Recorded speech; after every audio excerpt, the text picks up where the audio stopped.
नमस्ते everyone, welcome to my channel. आज हामी जापानको गिफु प्रान्तमा अवस्थित एउटा यस्तो रमणीय र प्राकृतिक सौन्दर्यताले भरिएको तथा ठुला ठुला पहाडहरूको काखमा रहेको पर्यटकीय स्थान योरो पार्क र योरो वाटरफल्सको यात्रा गर्न गइरहेका छौँ। हामी त्यहाँको प्राकृतिक दृश्यहरूको भरपूर मजा लिनेछौँ। अहिले हामी गिफु स्टेसनबाट जेआरको ट्रेन चढेर ओगकी भन्ने स्टेसनतिर जाँदैछौँ। मेरो साथमा एकजना भाइ पनि हुनुहुन्छ। खासमा हामी 3 जना साथीहरू भएर जाने सल्लाह हो, तर बाँकी 2 जना पनि हुनुहुन्छ भन्ने सुनेको छु। को हुनुहुन्छ थाहा छैन, तर उहाँहरू अलरेडी ओगकी स्टेसनमा पुगिसक्नु भएको छ भन्ने सुनेको छु। ओगकी स्टेसनमा उत्रिसकेको छौँ। यहाँ साथीहरूसँग भेट भयो। हाम्रो गन्तव्यसम्म पुग्नको लागि यहाँबाट फेरि पनि अर्को ट्रेन चेन्ज गरी योरो स्टेसनसम्म जानुपर्ने हुन्छ। सो अहिले ट्रेनको वेटिङमा छौँ हामी।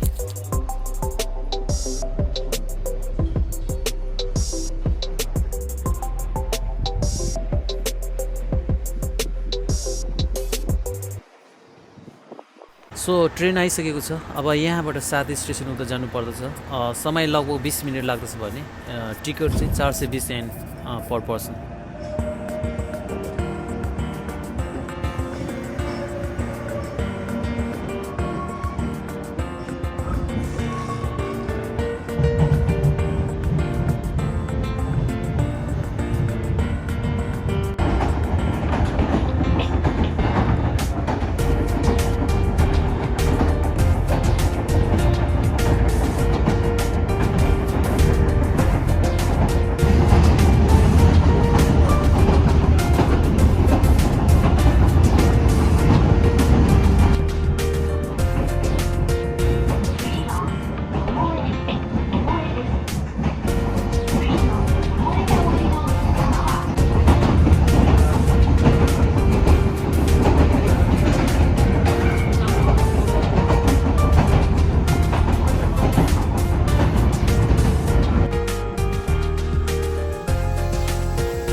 फाइनली हामी योरो स्टेसन आइपुगेको छौँ।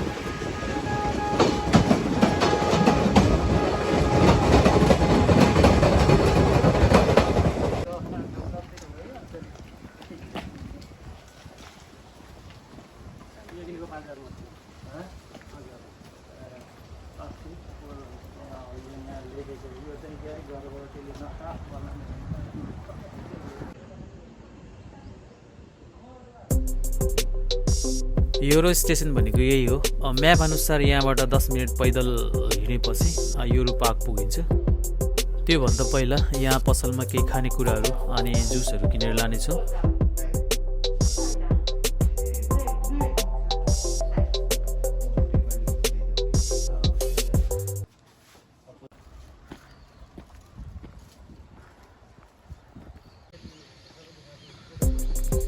अहिले हामी ठिक योरो पार्कको प्रवेश गर्ने ठाउँमा छौँ। यहीबाट योरो पार्क सुरु हुन्छ।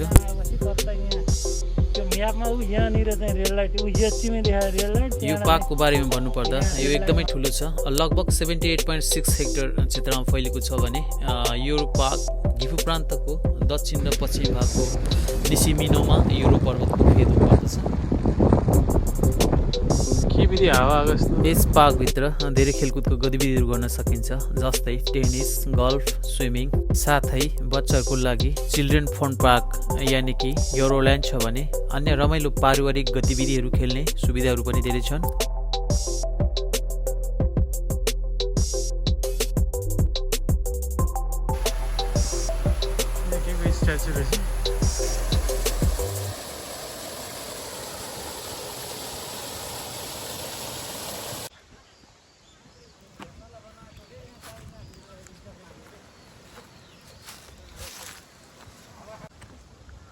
सिन हेर्ने ठाउँ बनाएको छ क्या।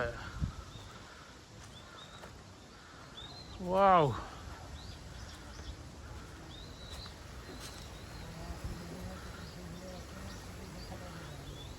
माथि एकछिन सरेर हेरौँ न त। फलामै फलाउँको रहेछ, काठ होला भनेको त। त्यहाँबाट सिन अवलोकन गरौँ है, कता कता हेर्ने।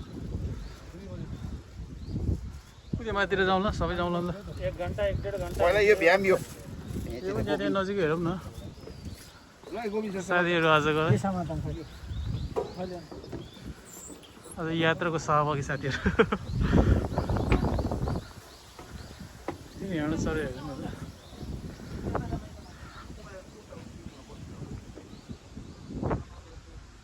वा कति राम्रो देखिने यहाँबाट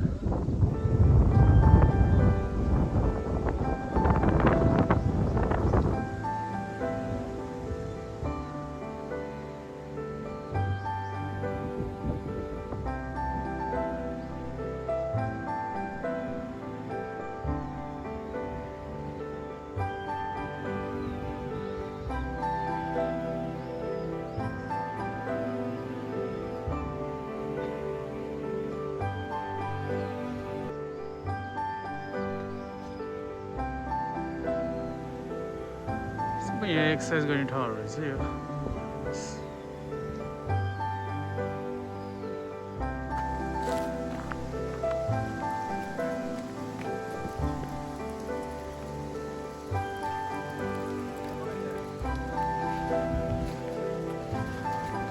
साथीहरूलाई भोक लागेको अवस्था के खाने छ चिप्स खाम ल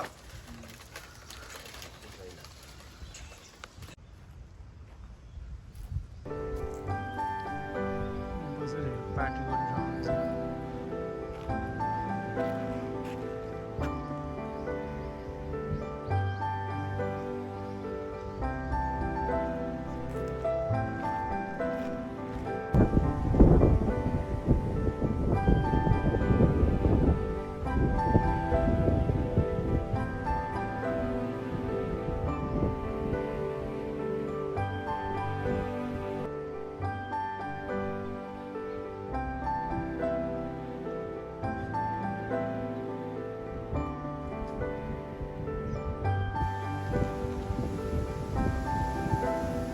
पहाडको ज्वरोमा पढ्ने चाहिँ माइ घर कस्तो हात चलेको हो पुरा आउँछ क्या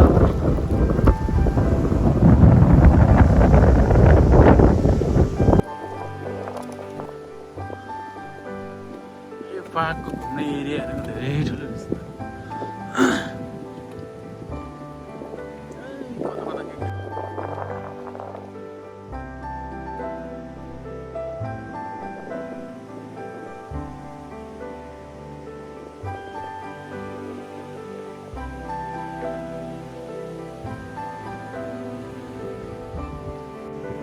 साथीहरू फोटो सेसन गर्दैछ तलतिर है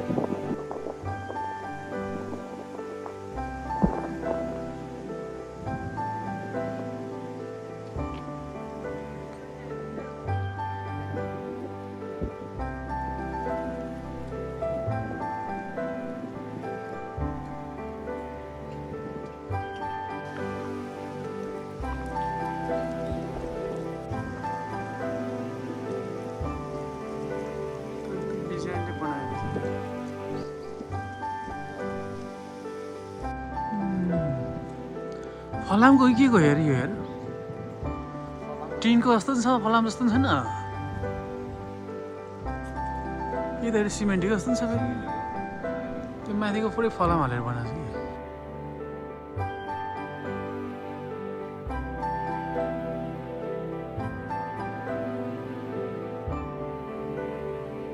कि खै माथि पुगिसकेको छ आउ न यतातिर हेर्दै हेर्दै जाउँ ल त राम्रोसँग हेर्छ नि क्या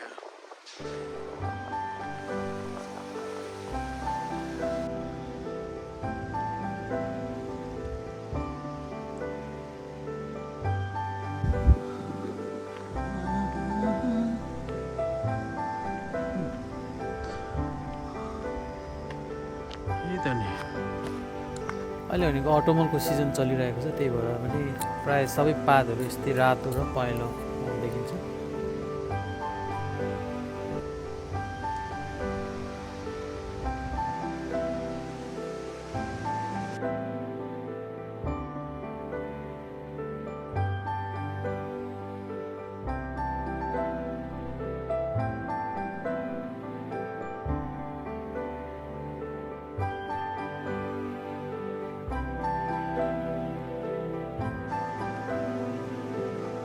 यता रेस्टुरेन्टहरू रहेछ कि होइन दोकानहरू होइन अहिले बन्द रहेछ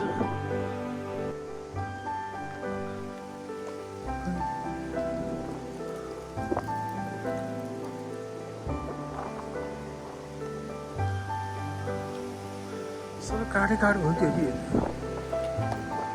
हो रहेछ त्यहाँ एउटा माथि चढेर सिन हेरेर आउँदैछ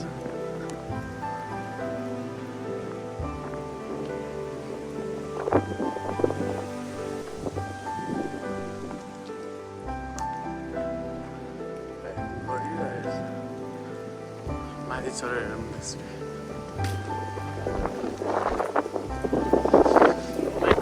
के हावा चल्यो यस्तो पुऱ्याउँछ क्या हावाले यार सिन हेर्ने ठाउँ रहेछ नि यहाँ भाइ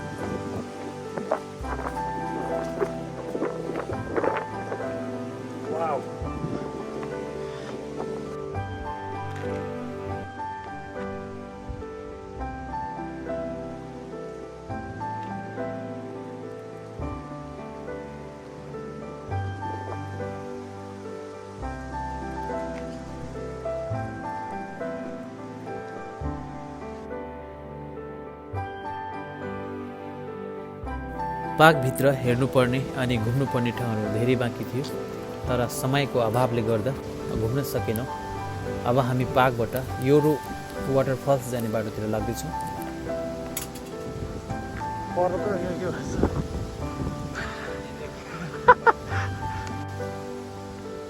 यहाँ देखेछ नि त लास्ट टाइम हो कि होइन म्यापमा देखाएअनुसार अझै पनि यस ठाउँबाट योरो वाटरफल्ससम्म पुग्नको लागि लगभग 1 किलोमिटर माथि पैदल हिँड्नुपर्ने हुन्छ सो हामी अगाडि बढ्दैछौँ ए बुढाहरू सबै के हो सिधै नहिँड्नु बाङ्गो बाङ्गो छ त्यहाँ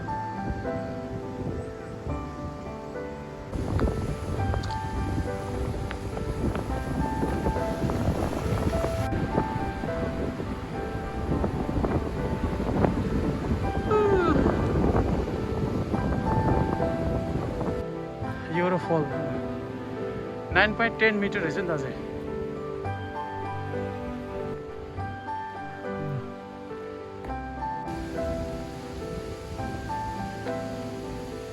योरो फल्स 730 मिटर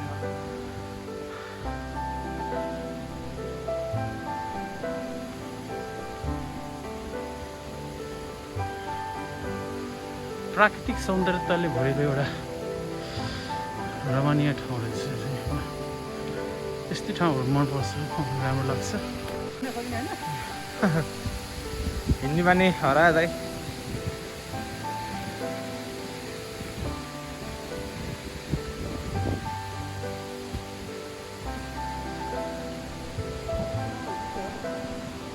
हजुर पारिबाट जानु मिल्दैन त्यहाँबाट जाँदो रहेछ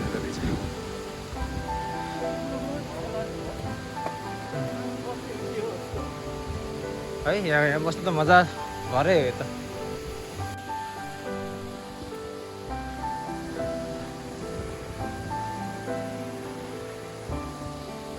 योरो स्टेसनदेखि योरो वाटरफल्ससम्मको 2 किलोमिटरको खण्डमा लगभग 3000 भन्दा बढी प्रजातिका योसिनो हिगन र चेरी लगायतका बोट बिरुवाहरू पाइन्छन् यी बिरुवाहरूले वसन्त ऋतुमा सबै भाग चम्किलो र गुलाबी रङमा रङ्गाउँछ भने शरद ऋतुमा पातहरू पहेँलो र रातो भएर परिणत भई पर्यटकहरूलाई मनोमोह बनाउँदछ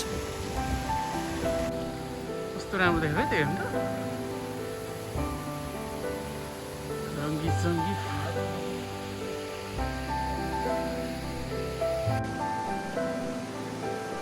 पार्क के हो घरै हो क्या है के होटल हो रिसोर्टहरू जस्तो है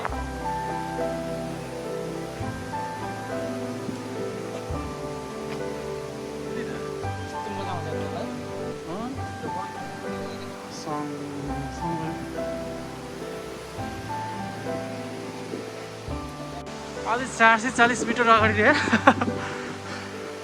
440 मिटर अगाडि अरे कहाँ हिँड्न सक्दो रहेछ र माई गड सङ्घर्ष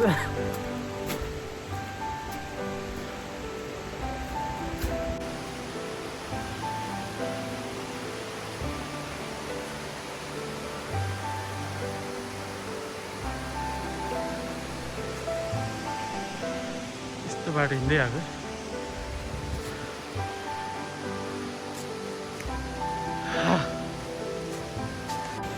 गाइस गाह्रो छ हौ।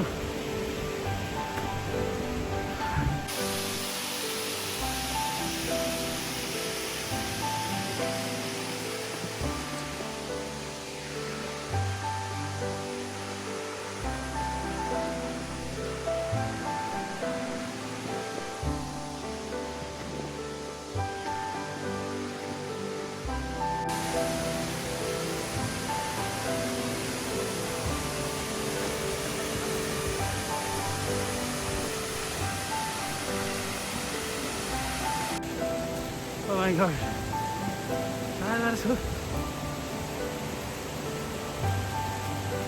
बोसो पक्लिने भयो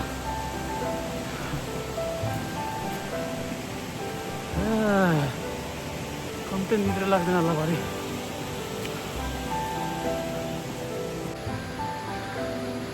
440 मिटर भनेको त अझै माथि हो क्या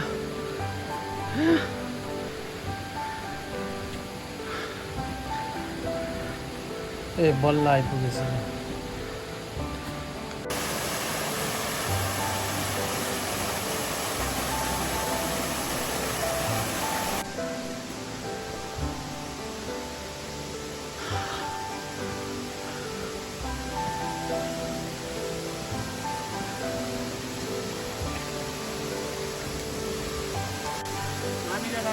फाइनली 20-25 मिनटको पैदल यात्रा पश्चात हामी योरो वाटरफल्समा आइपुगेको छौँ। अब एकछिन यो प्राकृतिक सौन्दर्यताले भरिएको झरनाको अवलोकनका साथै रमाइलो अनि आनन्दको अनुभूति पनि गर्नेछौँ।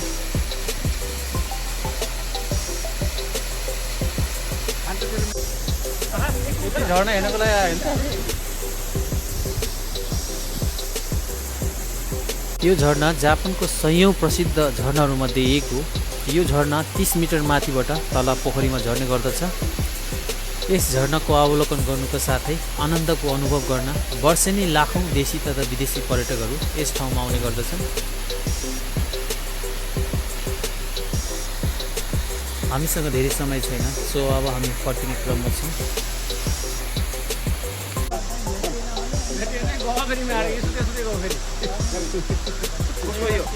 मेरो